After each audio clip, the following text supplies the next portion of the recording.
I feel like there's a massive drought in vampire games. Sure, we've had Bloodstained, Curse of the Moon, Castlevania Lords of Shadow, Code Vein, and other games that sport some of the themes of vampire culture. I don't feel we've had a proper game, however, since Vampire the Masquerade Bloodlines, if I'm being honest. Something with a deeper RPG element to it that allows me to fully immerse myself into the seductive world of vampire mythology and culture.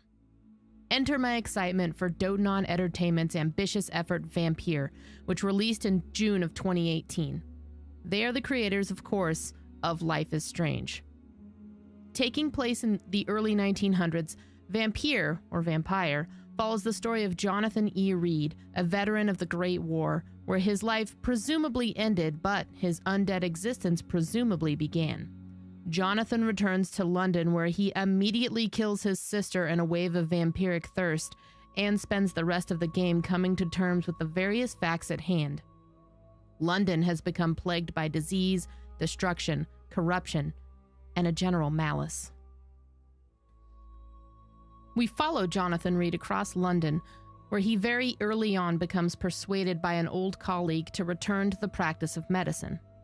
We also follow Reid along a journey of mystery and intrigue as he attempts to track down his creator, whom we hear narrating a great deal of Reid's inner dialogue. The game definitely has a style that drew me in and left me wanting more. I did have a few problems with Vampyr at first, and I believe that part of the problem I had was purely based in a desire for a really good vampire RPG. I think what I wanted was something to match up with the fun I had with Bloodlines. I wasn't getting exactly what I wanted out of it with Vampyr because, in part, I didn't want to be Jonathan Reid. I wanted to be my own character. As Reid, I found it difficult to want to do anything but help people because that's what I thought he would do, which is a notion that sounds hilariously absurd to just even say.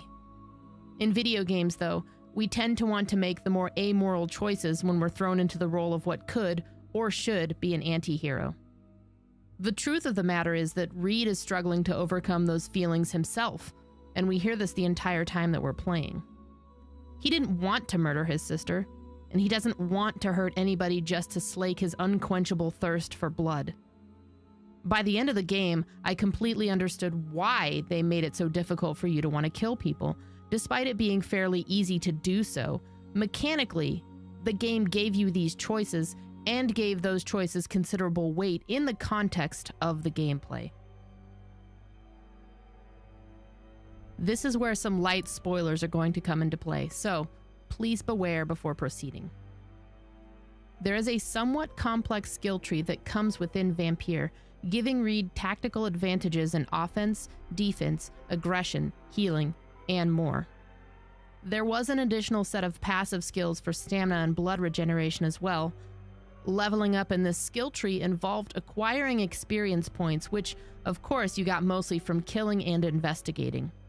Feeding on humans in the game granted you new powers, and the more you did it, the more powerful you could become. However, this feeds into how the end of the game will play out and potentially makes the game far more difficult depending on the choices you make on whether or not to feed or help citizens. There are in total 4 endings to Vampyr, and personally, I kind of want to see what happens in each one now that I know this. Expanding out the game in this way, I think, helps give it massive replayability options, although you really want to have to see those endings to go through the game again. The combat in the game felt like a lighter version of Bloodborne, and while I really enjoyed a great deal of it, some of the boss fights felt like a slog, very, very clunky and very, very unfair. Again, I think this is by design. The game wants you to make the immoral choices that grant you greater power, and so some of the boss fights, in hindsight, probably felt terrible because of this.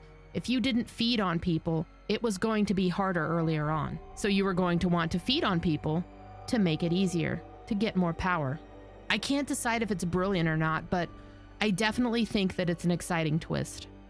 I would probably play through it one more time just to see how different things could be if I made those different choices.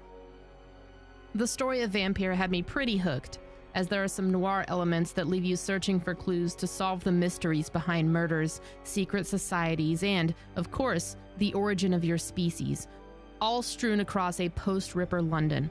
The perfect kind of dark setting, in my opinion. Elements of it felt like it became repetitive filler after a while, and I can recall at least a couple of spots near the end of the game where I felt like it was stretched out for content's sake. I'm a bigger fan of a story that knows when to end, and so for that reason, mixed with some of the problems I had with combat, I couldn't give Vampyr the rave review that I wanted to. I feel as though people are a bit too hard on it and are possibly looking for a vampire-themed version of another game that they've already played. I'm not entirely innocent on wishing this game was something that it is not, but once I set aside my predisposed notions, hopes, and expectations, what Vampyr presents really isn't that bad of a game. I want to be able to compare this game to Bloodborne and recommend it to fans of Bloodborne, but I cannot in good faith say that. Bloodborne fans are going to want something more hardcore that improves upon that Soulsborne formula. Perhaps recommending this as an accessible precursor to the Soulsborne series isn't the worst place to put it. I'm not entirely sure. I do think Vampyr is worth checking out, but with a grain of salt, or perhaps the knowledge that it's trying to be its own game rather than living in the shadows of titans that it can't, or possibly isn't even trying to, measure up to. I would give this game a 4 out of 5. Vampyr is currently available to play on PlayStation 4, Xbox One, and Microsoft Windows.